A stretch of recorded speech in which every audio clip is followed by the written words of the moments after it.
Nah, kita sebelum membahas masalah tersebut, maka kita cari tahu dulu apa sih komponen-komponen yang ada di sistem pendingin. Kalau sudah terjadi seperti itu, harus dilakukan koror radiator dan juga dilakukan penggantian upper tank.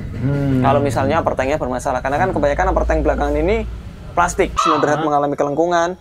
Ini apabila di starter awal airnya muncrat. Untuk biaya berapa, Mas? Untuk perbaikan silinder head, misalnya dia silinder headnya itu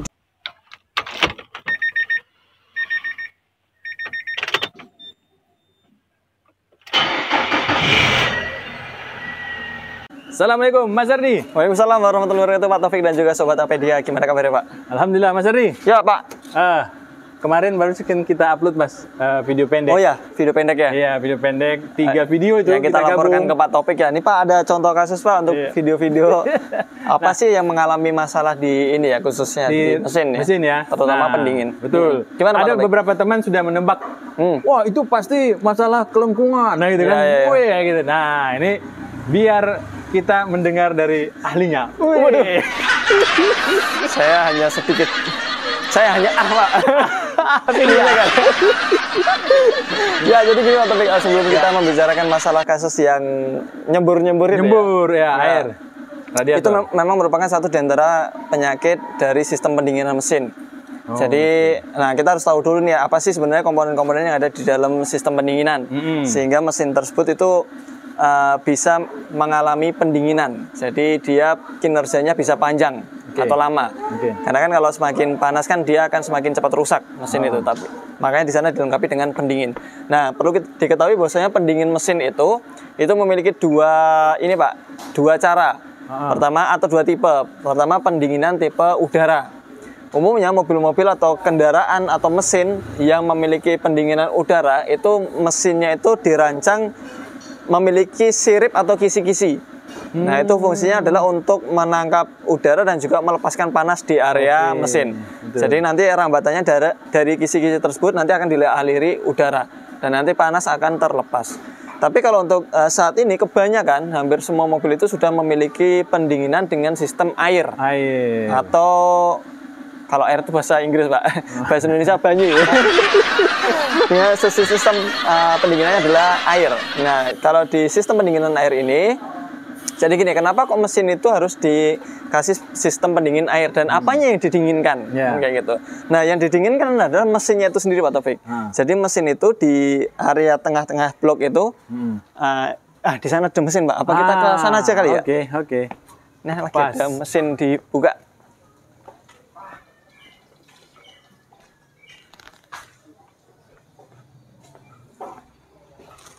Ini Pak Taufik.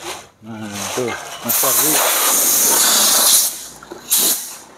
membuka bungkus mesin. Wah, ini mesinnya seglan. Wah, ini Pak Taufik. Biar teman-teman juga tahu. Ini saya paksa. Udah dipasang ya? Ini baru mau dirakit. Nah, jadi gini. Biar gampang jelasinya. Ini kan pusat terpanas mesin itu adalah area ini, Pak, ruang bakar. Karena di sini terjadinya pembakaran dan juga kompresi. Nah, apabila dia ini namanya silinder, nah ini dia panas yang berlebih, maka nanti silinder bisa memuai. Kalau silinder ini memuainya semakin mengerucut. Oh gitu ya? Ya, semakin mengerucut ya? Iya betul. Sementara kalau piston ini pemuaiannya adalah mengembang. Jadi ketika dia silinder ini ada mengerucut, sementara si sekernya itu pistonnya itu mengembang, maka yang terjadi adalah macet. Kayak gitu. Nah, untuk menghindari kejadian tersebut, pemuaiannya itu terlalu besar, maka panasnya jangan terlalu tinggi. Kayak gitu. Jadi harus ada pendinginan. Nah, pendinginannya di mana? Ini adalah water jacket namanya. Jadi kalau misalnya di sini di sistem pendinginan airnya sini, dia airnya tersebut tidak rata, maka dia pemuaiannya akan terjadi tidak rata. Kalau pemuaian tidak rata, maka yang terjadi adalah melengkung. Nah, kita sebelum membahas masalah tersebut, maka kita cari tahu dulu apa sih komponen-komponen yang ada di sistem pendingin. Nah, sistem pendingin itu tadi adalah medianya adalah ini, Pak, water jacket. Di sini ya, tempat air radiator itu di sini ya, Mas? Ya, di sini, di area sini. Nah, kalau untuk yang area-area ini adalah biasanya oli, seperti itu. Nah, di sini ini adalah tempat masuknya atau biasa yang ditempati oleh water pump. Pompa air ya, pompa air. Pompa ya, betul. Jadi water jacket ini adalah penampangnya, pompa air ini adalah pemompanya. Jadi kita sudah dapat bayangan ya di sini teman-teman sekalian, ini adalah blok mesinnya. Ini dia memiliki kerataan. Jadi yang dimaksud dengan kerataan blok mesin maupun silinder head adalah ininya, kerataannya ini. Ini ya. Jadi ya, ini kerataan. Jadi antara blok dengan silinder ini harus rata juga. Jadi ini adalah water jacketnya. Nah, selain ini ada juga komponen silinder head, ini lagi dibersihkan. Ini kawan-kawan, kalau di dunia sekolah ini kita udah masuk ke workshopnya SMK ini. Keren ini. Ini, itu aja Pak, itu udah bersih nih. Oke. Nah, ini adalah saluran water jacket tadi.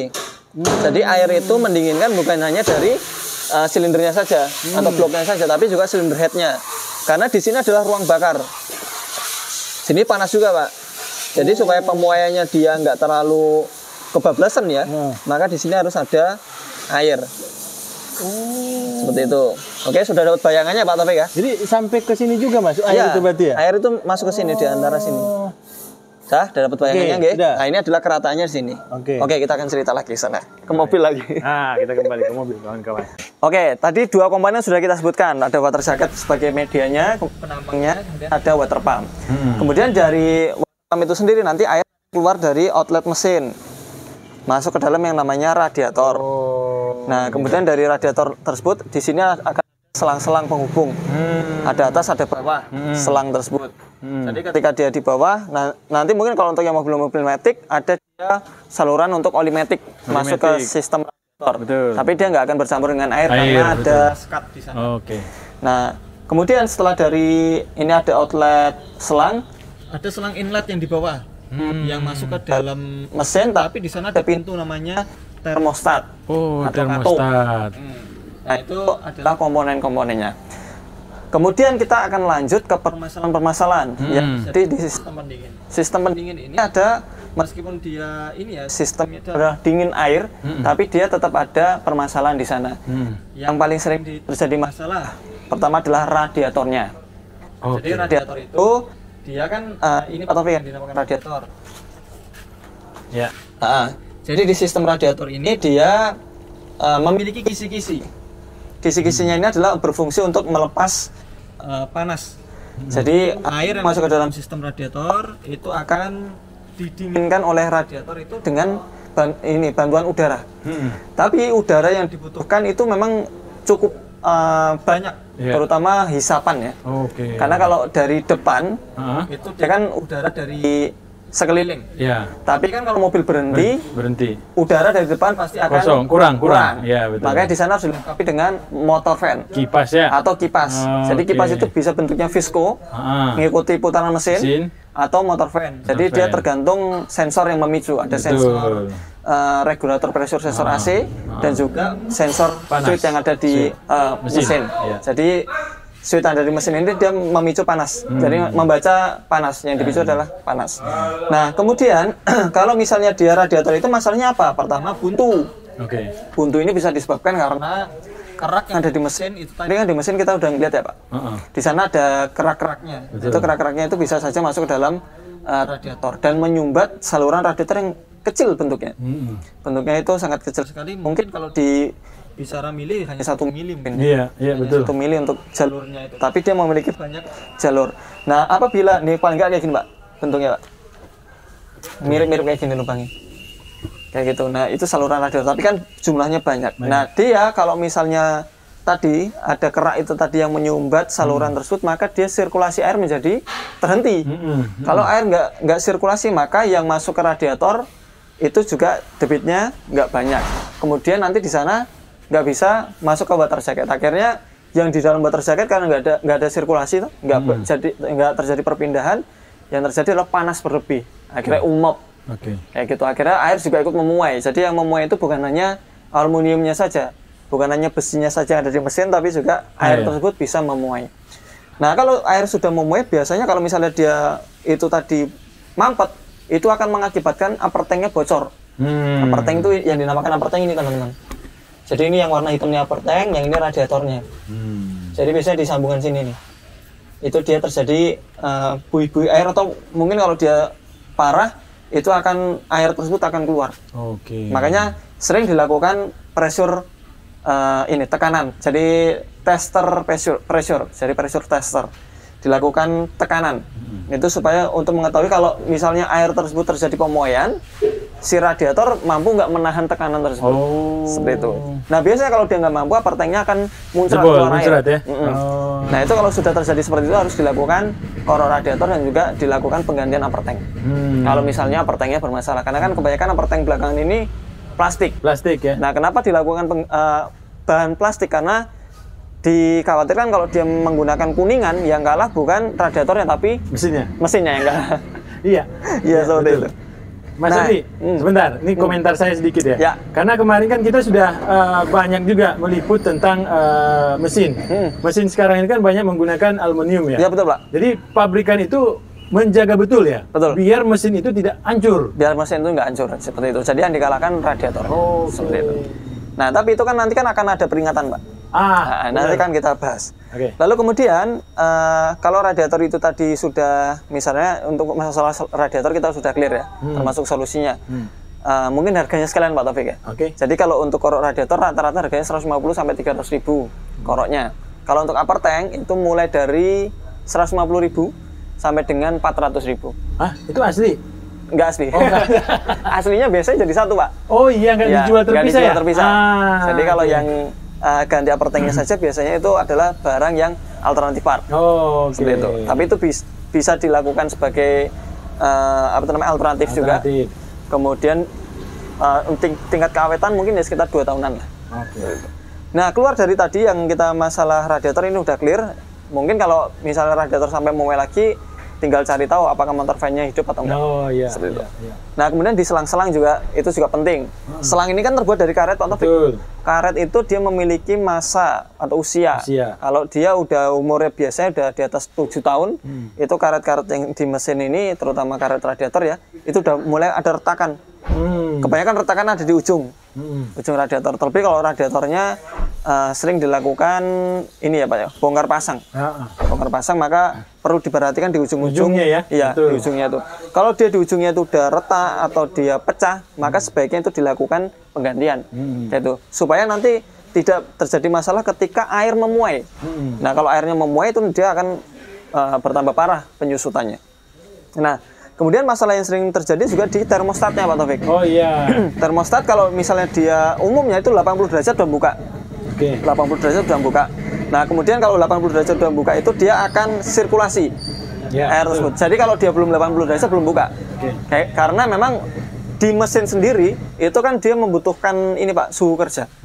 Maka suhu kerja supaya dia lebih konstan, maka dia perlu adanya pintu untuk menjaga supaya dia air tersebut nggak selalu sirkulasi. Karena kalau sering-seringan sirkulasi bisa jadi misalnya nggak ada termostat ya, termostat dilepas mungkin karena overheat, karena termostat nggak buka. Nah, itu bisa jadi nanti suhu kerja mesin dicapainya terlalu lama. Atau mungkin ketika nanti hal tersebut panas, air yang tersebut panas, dia akan semakin lama didinginkan. Karena apa? Yang lewatin radiator itu cepat. Terlalu cepat. Jadi panas belum sempat dilepas, tapi air selalu sirkulasi. Berarti yang masuk ke mesin jadi panas dong? Iya, jadi belum sempat didinginkan. Ya memang dia lewati radiator, tapi pelepasan panasnya belum lama. Kurang. Kalau ada termostat di sana, misalnya dia 80 derajat, maka dia akan membuka sirkulasi. Tapi nanti kalau udah di bawah 80 derajat, dia akan menutup. Kemudian air yang dari mesin itu tadi akan terhenti di radiator. Radiator akan melepaskan panas. Nah, termostat ini penting. Jadi ketika dia udah nggak mau buka, maka diganti. Jangan, kalau mungkin urgent ya, di tengah jalan nggak dapat termostat, maka lepas nggak apa-apa. Tapi kalau terlalu lama nanti akan berbahaya untuk mesin itu sendiri. Mesin akan overheat seperti itu. Nah, kemudian ada lagi faktor yang spare part lainnya yang juga sering mengalami kerusakan, itu water pump. Kalau water pump sih rata-rata penyakitnya bunyi. Jadi sebelum dia bocor, dia akan bunyi dulu. Bunyi, jadi dia di dalamnya itu kan ada bearing. Biasanya di antara water pump internal yang ada baling-balingnya, masuk ke bearing itu di sana ada sealnya dulu. Nah, ketika seal dalam itu udah mulai dia ada tanda-tanda bocor, maka dia akan ngelewatin bearing. Nah, bearing ini kalau udah kena air dia akan bunyi. Sebelum masuk ke seal luar, kemudian keluar ke luar untuk airnya seperti itu. Nah itu kalau udah bunyi, water pump segera diganti seperti itu Pak Taufik. Nah kemudian dari water pump ini sendiri nanti air kan akan sirkulasi ya. Betul. Nah ketika mesin dalam kondisi panas, ini kan di sini ada tutup radiator Pak. Tutup radiator ini di sini ada tulisannya 0,9. Ini 0,9 ini adalah satuannya bar. Jadi biasanya dia kalau dihitung KPA-nya itu dapatnya 8,8 ya. 8,8 kemarin kita cek untuk mobil lain itu di sana tulisnya 8,8. Nah, ini kalau dia di satuannya itu adalah bar dia dapatnya 0,9. Nah, di sana Pak Taufik air itu kan dia memuai. Betul. Betul kan? Di sini kan ada pegasnya. Betul. Nah, itu pegasnya lama-kelamaan dia akan lentur. Betul. Sehingga ketika tekanannya itu tekanan air tersebut dia belum sampai 0,9 itu kadang-kadang dia sudah bocor. Akhirnya karena baru tekanannya sedikit, airnya itu tersebut tadi bocor, di sini biasanya meludak, Pak. Oh, naik ya? Meludak. Apa itu namanya? Luber. Nah, itu biasanya akan luber. Nah, ketika dia sudah luber, itu yang menjadi masalah.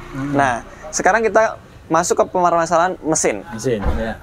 Di video yang kemarin kita tayangkan, itu adalah satu di antara kerusakan mesin. Jadi tadi kita sudah jelaskan masalah blok mesin, ada water jacketnya, kemudian ada cylinder head, di sana juga ada water jacketnya juga, ada tempat teraliri oleh air. Nah, apabila dia antara lubang kompresi itu tersebut dia mengalami kelengkungan di pembatasnya silindernya tadi, masuk ke water jacket, maka kompresi bisa bocor. Kemudian masuk ke water jacket yang terjadi muncrat. Ada beberapa ciri-ciri water jacket, water jacket. Ada beberapa ciri-ciri blok mesin dan juga cylinder head melengkung, dan juga gasket cylinder headnya jebol. Jadi ciri-ciri yang pertama adalah ketika mobil tersebut ini dalam kondisi ini mesinnya hangat ya Pak Taufik.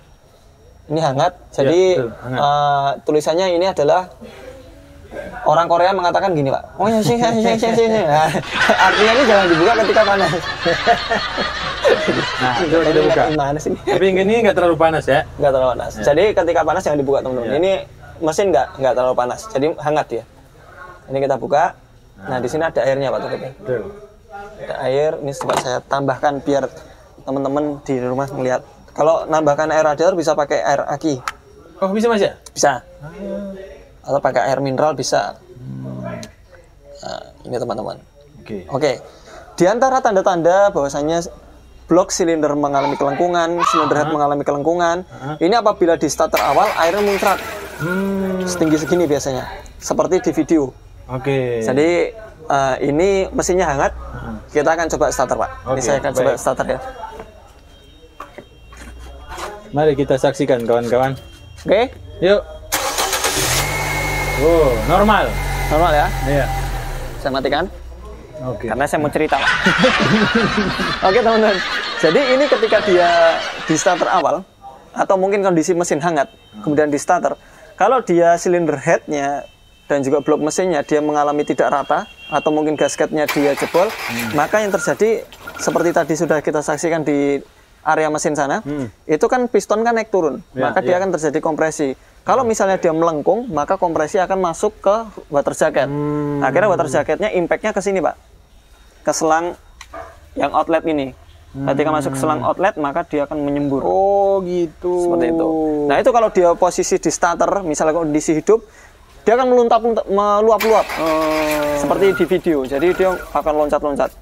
Nah kalau sudah seperti itu, maka yang terjadi masalah adalah mungkin pertama bisa jadi di sistem radiatornya atau sistem pendinginannya itu ada udara, kandungan udara. Jadi kalau kandungan udara itu dia mengakibatkan keluar buih-buih. Jadi seperti ada ini ya, seperti ada udara yang tidak kunjung habis ya. Itu mungkin karena itu bleedingannya. Itu yang paling awal tuh Mas? Paling awal. Jadi kalau misalnya itu bleedingannya, ditunggu aja sirkulasi dulu. Nanti kalau sudah air semua yang sirkulasi, maka tinggal ditutup radiator. Tapi ada yang dia ekstrim. Nah kalau udah sifatnya ekstrim sampai mumbul-mumbul, sampai dia air tersebut keluar muncrat-muncrat, maka itu yang terjadi masalah adalah dari blok mesinnya. Sebelum masalah menjadi fatal, maka sebaiknya dilakukan analisa. Analisanya apa? Pertama, dibuka businya, dicek. Kalau dia warna businya belum berwarna putih, belum berwarna orange, masih berwarna putih, maka dicek kompresi ininya Pak, kompresi mesin. Jadi tekanan kompresi mesin yang di piston itu dicek satu-satu. Kalau misalnya dia tidak ada penurunan antara 1, 2, 3, 4, maka insya Allah masih aman lah. Berarti cuma dari bleedingannya. Tapi kalau misalnya dia kompresi tersebut dia nggak ini, posisinya nggak rata, jadi 1 gede, 2 kecil, 3 kecil, kemudian 4 besar, maka terjadi kelengkungan. Ngeceknya kondisi mesin panas. Pas melakukan proses ngecek kompresi tadi, jadi harus mesin dihidupkan dulu. Ketika mesin dihidupkan, setelah mungkin ya 5 sampai dengan 15 menit, kemudian dimatikan, kemudian dibuka. Ya mungkin dalam kondisi tersebut busi panas, jadi hati-hati memegangnya. Kemudian dicek kompresi. Kenapa harus kondisi mesin panas? Karena ketika itu sedang terjadi pemuaian, pemuaian di blok mesin dan juga di silinder head. Maka dia akan ketahuan tuh gasketnya jebol atau enggak. Seperti itu. Itu yang dari ini. Kemudian kalau yang dari radiator, tentu dalam kondisi dia sedang tidak panas-panasnya, maksudnya sedang tidak, motor fan tidak bergerak ya, berputar. Biasanya kalau motor fan berputar itu kan di suhu antara 93 sampai dengan 100. Antara itu, tergantung merek-merek mobil ya. Tapi rata-rata segitu. Nah, kalau misalnya dia motor fan tersebut dia hidup, maka jangan sekali-kali membuka ini.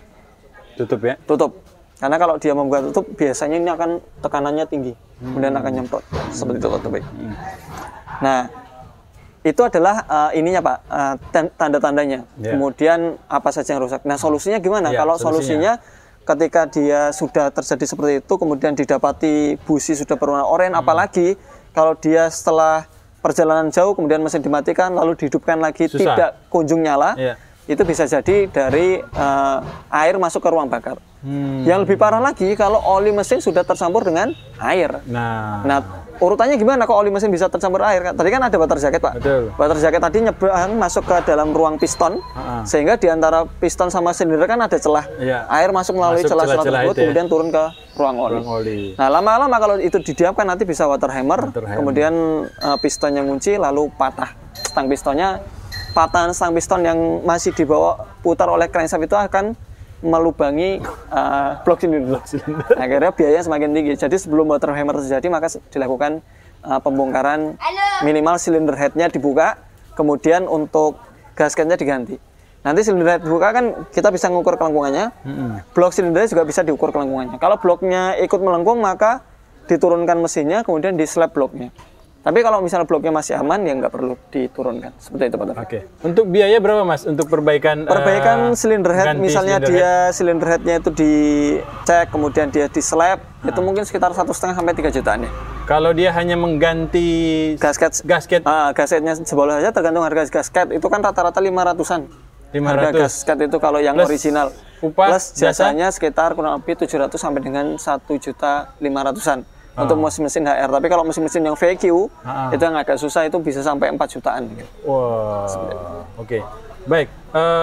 Untuk menjaga untuk menjaga nih, karena kan tadi biaya nggak murah ya. Betul Pak. Untuk mengganti packing cylinder head, dan yang menjadi masalah jangan sampai melengkung gitu ya. Betul. Nah, itu bagaimana Mas? Ya, untuk menjaga tentu kita harus periodical maintenance, mengecek yang namanya air radiator. Jangan sampai air radiator tersebut kurang. Sampai kita kecolongan, misalnya dia air tersebut kurang, mungkin karena kebocoran, atau mungkin karena penguapan, atau mungkin karena itu tadi tutup radiatornya dia belum waktunya membuka, dia sudah membuka.